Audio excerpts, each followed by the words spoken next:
श्रीमद् भागवत महापुराण की जय। अनजान व्यक्ति से पतित पावनी कलिमल हारिणी मंगल कारणी मोक्षदायिनी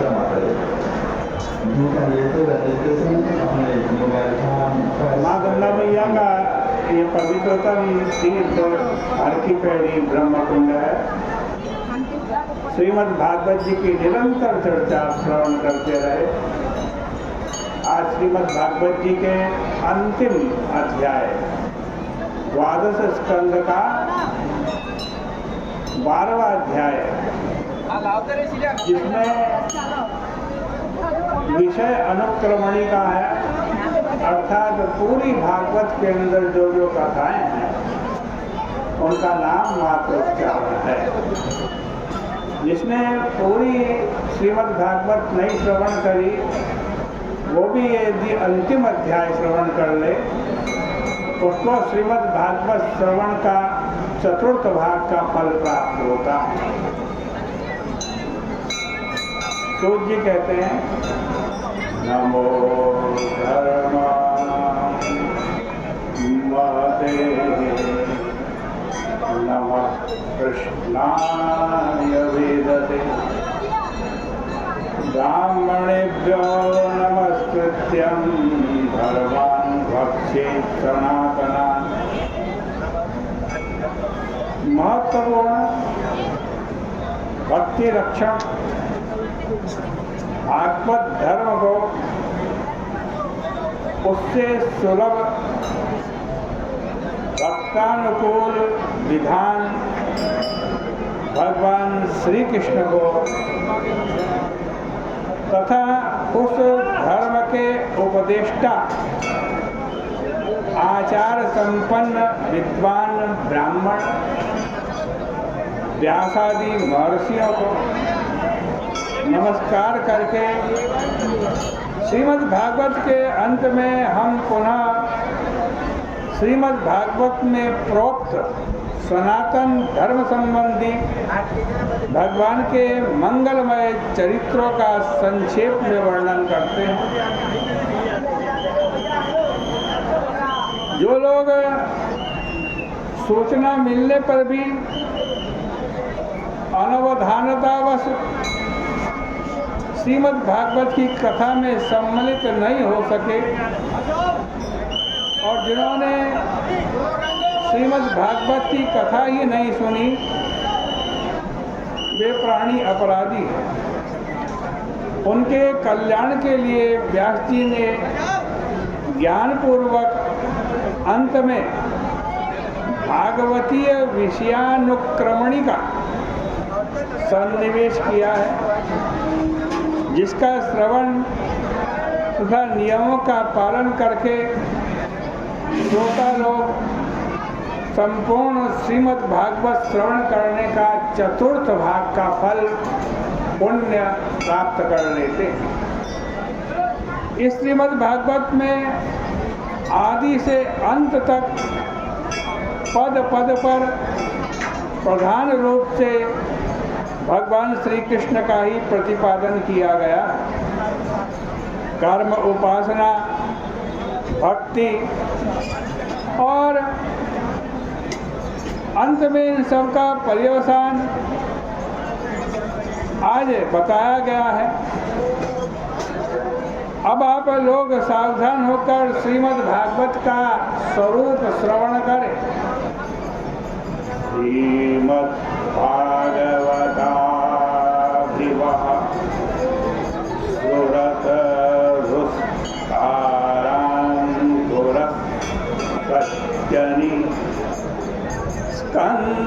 स्कन्धैर्द्वादश विस्ततः प्रविलक्षत् भक्त्या लवालोदया त्रिंशत्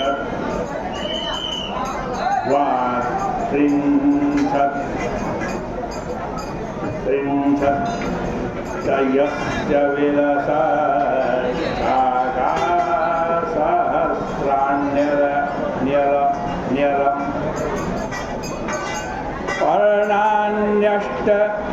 दशोष्टदोति सुलभ वर्तिति सर्वोपरि। यह श्रीमद् भागवत नाम का महापुराण कल्प वृक्ष है।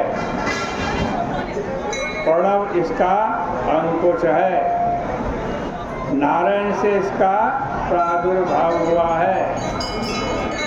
द्वादश स्कंद रूपी इसके मोटे मोटे प्रकांड शाखा चारों ओर फैले हुए हैं। हृदय में प्रकाश करने वाली श्रीमद् भागवत रूपी आज कहते हैं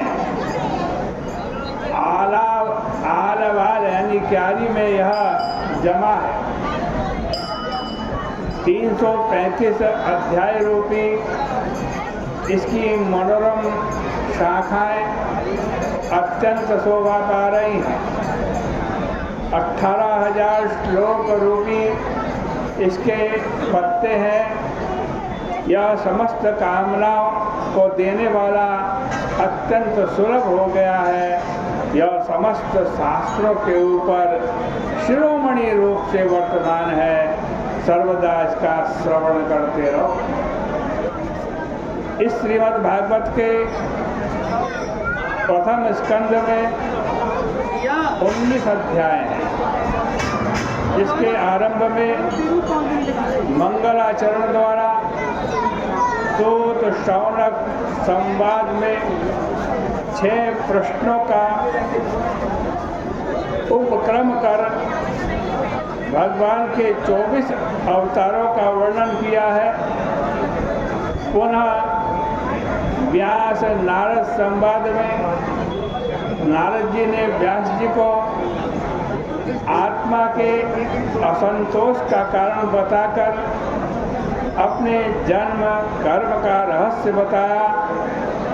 राजा परीक्षित के जन्म प्रसंग के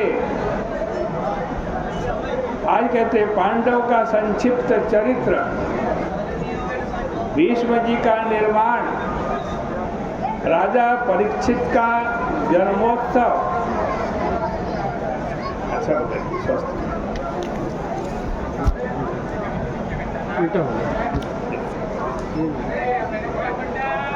राजा परीक्षित का आज दिग्विजय, कली का निग्रह, शमीक मुनि के आश्रम में जाकर उनके गले में सांप डालना, इससे क्षुब्ध श्रृंगी ऋषि का राजा परीक्षित को श्राप देना, अन्न जल का त्याग कर उनका गंगा तट पर विश्राम, ऋषियों का आगमन तथा म्रियमाण पुरुष के कर्तव्य प्रश्नों के विवाद पर सुखदेव जी के आगमन की कथा प्रथम स्कंद के अंदर वर्णित है।